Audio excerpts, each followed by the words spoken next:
So Albany is like if I were gonna characterize Albany is, to me, in my mind, is like a little big city town that honestly nobody really gives a damn about unless you live in Albany. It's easy to overlook it. It's dwarfed by the shadow of its neighbor that's about 3 to 4 hours away, New York City.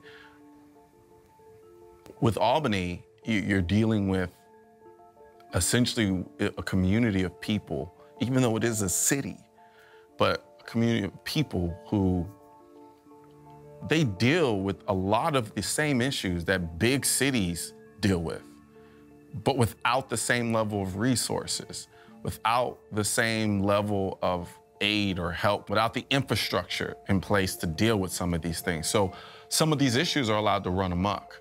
And so when you start talking about violence and the criminality involved in places like Albany, they're going to go overlooked because usually they're dwarfed by places like New York City, like Chicago's, like the St. Louis's. But they're still affected the exact same way. And so I wanted to show that these policies just don't live in this microcosm of big cities. People across the country get hurt by the decisions that are being made from the top.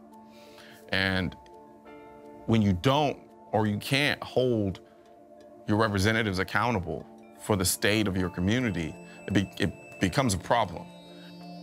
It's easy to ignore the kind of almost decay that may be happening in certain parts of Albany.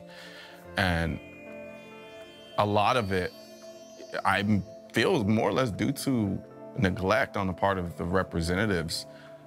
You know, they're so hyper-focused on other areas that they don't really pay much attention to it. And then on top of that, they can usually just use the idea of guns to scapegoat it, right? And I got to Albany and I didn't see what was essentially a gun issue as much as I saw an economic issue. Just being real.